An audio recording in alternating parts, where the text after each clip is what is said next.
होळी म्हणजे काय? तर फाल्गुन महिन्यात येणारी पौर्णिमा म्हणजेच होळी पौर्णिमा म्हणून ओळखली जाते. हिला हुताशनी पौर्णिमा असं सुद्धा म्हटलं जातं. मुळात शिशिर ऋतू हा गारवा घेऊन येतो, तसाच तो पानगळही सुरू करतो. पानगळ होऊन पाण्याचा भला मोठा ढीग जमा व्हायला लागतो. अशा वेळी थंडीच्या गारव्यातून शरीराला मनाला थोडी ऊब देणारी होळी साजरी करण्यात येते. ही होळी प्रज्वलित करण्यासाठी खराटे झालेली झाडे जमा केली जातात. पालापाचोळा किंवा मग शेणाच्या गोवऱ्या यापासून होळीची निर्मिती केली जाते. तर होळी हा सण का चालू झाला? हिरण्यकश्यपूचा मुलगा हा भक्त प्रल्हाद हा एक विष्णू भक्त होता. हिरण्यकश्यपूला अमरत्वाचे वरदान मिळाले असल्याने तो उन्मत्त झाला होता. त्याच्याशिवाय अन्य कोणत्याही देवाचे पूजन प्रार्थना करायच्या नाहीत असा त्याचा हुकूम होता. पण त्याचाच मुलगा भक्त प्रल्हाद हा सतत विष्णूचे नामस्मरण करत असल्याने त्याने आपल्या मुलालाच मारून टाकण्याचा प्रयत्न केला. त्यासाठी त्याने आपली बहीण होलिकेला बोलाविले. होलिकेला कधी अग्नी जाळूच शकत नाही असं तिला वरदान मिळालेलं होतं. होलिकेने भक्त प्रल्हादाला मांडीवरती घेतले आणि जाळून टाकण्याचा प्रयत्न केला. पण विष्णूच्या कृपेने भक्त प्रल्हाद वाचला आणि स्वतः होलिका मात्र जळून भस्म झाली. अशा आख्यायिकेनुसार आधुनिक काळाच्या कसोटीवर विश्वसनीय वाटत नसल्या तरी सुरू झालेल्या परंपरा आपण आजपर्यंत पाळत आहोत. म्हणूनच हा होळी पेटवण्याचा किंवा मग होळी साजरी करण्याचा उत्सव चालू झाला. संपूर्ण भारतात होळी अनेक वेगवेगळ्या पद्धतीने साजरी होते. रब्बीचा हंगाम संपलेला असतो. पीक कापणीला येतं. कोकणात या काळात थोडा शेतातील निवांतपणा असतो. कोकणात या सणाला शिमग्याचा उत्सव म्हटलं जातं आणि तो तब्बल 15 दिवस चालतो. ग्रामीण भाषेमध्ये होळी या सणाला शिमगा म्हटलं जातं. काही ठिकाणी हुताशनी पौर्णिमा, काही ठिकाणी होळी किंवा मग होलिका दहन, शिमगा किंवा फाल्गुनी पौर्णिमा अशा अनेक नावांनी हा सण साजरा होतो. अशा वेळी गावातील शेतकरी समाज वेगवेगळे सोंगे धारण करून गावात खेळ खेळतात.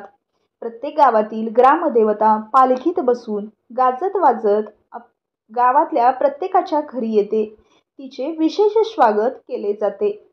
संकाचूर, गोमू, नाचा, राम लक्ष्मण, दशावतार असे खेळ घरापुढे सादर होतात. शिमगा उत्सव हा कोकणात तसा विशेष आनंद देणारा आहे. समुद्र किनाऱ्यावरील बंदरावर राहणारा कोळी समाज सुद्धा होळी पेटवतो आणि दुसऱ्या दिवशी नावा सजवून समुद्रात नेऊन नावेची पूजा करतो. होळी हा सण मुळात होलिकेचा नसून भगवान विष्णूचा सुद्धा संबोधला जातो. होळीचा दुसरा दिवस धुळवंडीचा असतो. होळी शांत झाल्यावर तिची राख अंगाला लावण्याची प्रथा आजही ग्रामीण भागामध्ये दिसून येते. ही काही ठिकाणी 2 दिवसाची तर काही ठिकाणी 5 दिवसांची करण्यात येते. रंगपंचमीचा हा उत्सव पंचमीलाच सुरू होतो. उन्हाळ्याची चाहूल लागल्याने वातावरणात उष्मा सहन व्हावा म्हणून अंगावरती पाणी उडविले जाते. हाच या सणामागचा उद्देश आहे.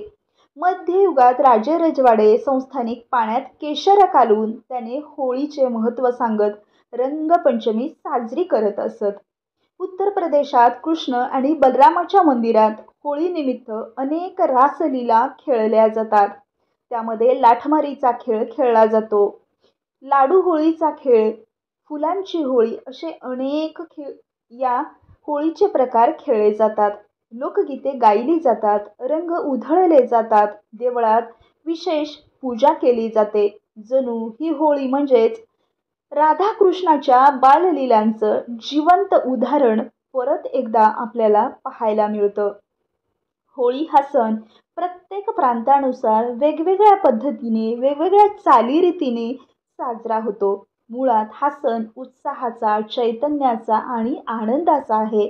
आनंद साजरा करण्यासाठी अनेक सणांचा आधार घेतला जातो, पण होळी आणि रंगपंचमी हा त्यातील सगळ्यात महत्त्वाचा सण आहे.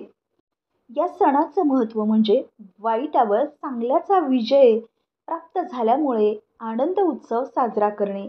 किंवा वातावरणातील संपूर्ण नकारात्मकता नाश करणारी ही होळी असते. चांगल्या गोष्टीचा विजय झालेला असतो आणि वाईट गोष्टी या होळीमध्ये जळून भस्म व्हाव्यात अशी होळीला प्रार्थना केली जाते. घरामध्ये सुख, शांती, समृद्धी नांदावी अशी सुद्धा प्रार्थना होते. तर ही संपूर्ण होळीची माहिती तुम्हाला आवडली असेल तर या व्हिडिओला लाईक, शेअर आणि सबस्क्राईब नक्कीच करा. धन्यवाद.